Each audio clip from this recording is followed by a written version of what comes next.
A Graziele vai fazer a leitura e o João Batista faz um comentário. Mensagem do dia 28 de junho do ano 2000. Crê e não duvides. Crendo em vós, meu Santo Pai, não há como ter medo, e obedecendo ao seu Santo Filho, posso crer na minha salvação. Eu, sendo obediente e perseverante, sei que a luz do vosso Santo Espírito me acompanha, porque quem sofre por amor, não há como ter medo da dor. Jesus, obrigado por eu citar estas doces palavras diante do altar onde está posto o seu precioso corpo, que nos alimenta, a Santa Hóstia. Amém. Coragem não te falta, meu filho, e medo não deves ter, porque sou toda a tua segurança, como de todos aqueles que vierem a me obedecer, fazendo sempre a minha vontade e não daqueles que vêm me desafiando, como no caso do terceiro segredo de Fátima, que minha Santa Mãe passou aos 3 pastorinhos. O que Lúcia tem em mãos são verdadeiros sinais que ainda estão para acontecer. Juntando as mensagens que já te falei, meu filho, sobre este assunto, levam o conhecimento a qualquer um que este tempo já está se esgotando, para que tudo venha a se cumprir. Por isso te dou meu último aviso. Crê e não duvides. Guarda minhas santas palavras e não as jogues fora. Dê mais ouvido a mim e não mais ao meu inimigo. Cumpre o que te peço e não deixes para a última hora. Estejas confessado e sacramentado, e não ligues mais pelas coisas do mundo. Só assim conseguirás viver eternamente. Como tudo teve um começo, agora vai chegando o fim.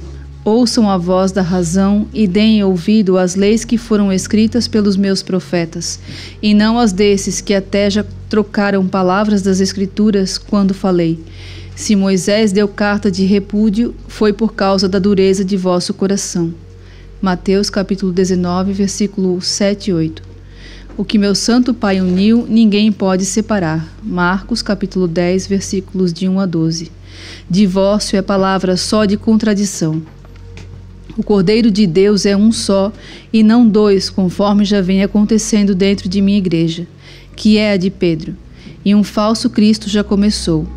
E ele não quer que ninguém mais se ajoelhe diante de mim, porque dá direito a ele de comandar.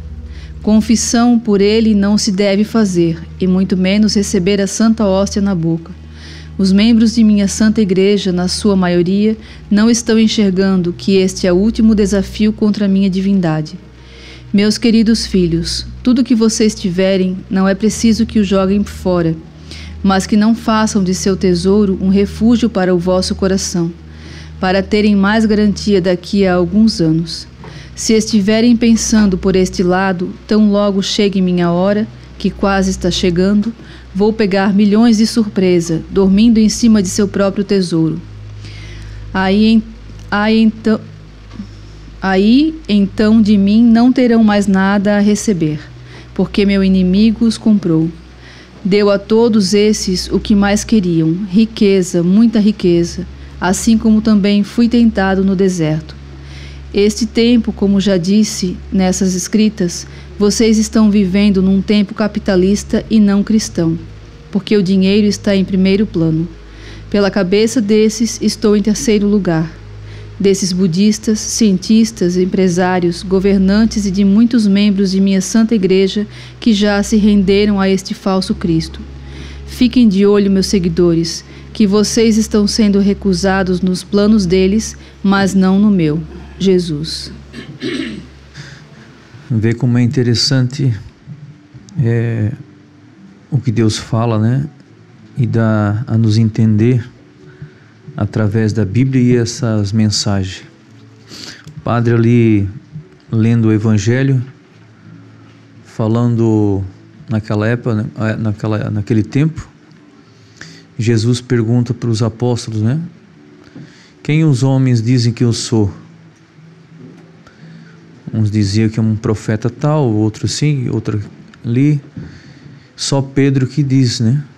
Que és o Filho de Deus vivo. Assim foi no começo e assim está sendo no fim. Teve que vir Pedro II para comprovar e defender as leis de Deus, né? tantas outras religiões que estão por aí falam de Deus, falam de Jesus, mas pela sua própria cabeça, né? O que eles acham, o que eles pensam, mas distorce muitas coisas e não bate o que está na Bíblia. Hoje, infelizmente, está acontecendo dentro da única igreja de Jesus, que aqui diz aqui, né, um pedacinho da mensagem: o Cordeiro de Deus é um só e não dois, conforme já vem acontecendo dentro da minha igreja, que é a de Pedro. Um Cristo falso já começou, onde um Cristo falso já começou. E a maioria dos católicos estão ouvindo esse Cristo falso, proibindo várias coisas que assim Jesus deixou escrito. Então, se a gente prestar bem atenção, o que lá no começo, como foi lido no Evangelho, a revelação veio de Deus para São Pedro. E agora a revelação veio para o segundo Pedro, o último, como diz tantas outras mensagens, que as outras falsas igrejas distorcem, e hoje a última, né, e a única igreja católica estão distorcendo também. Então, quem está mantendo firme, né, as palavras de Deus, o Evangelho, lutando pelas coisas de Deus, é Pedro II. A gente vendo, né, agora, prestando atenção nesse Evangelho, que vai ser de amanhã, e vendo as mensagens, e vendo o que está acontecendo hoje no mundo, está batendo certinho, né? Está acontecendo tudo. É só você prestar atenção, ler mais, né? Até a gente mesmo, né? Quantas vezes a gente já ouviu, né, o Pai ler essas mensagens, mas ainda não tinha acontecido tantas coisas, né? Essa mensagem foi em 2000 e o título diz: crê e não duvides. Muitas das vezes o Pai, o próprio, né, o profeta, maioria das vezes, né, ele lia, nem ele mesmo não entendia, né? Só que ele acreditava, escrevia e não duvidava.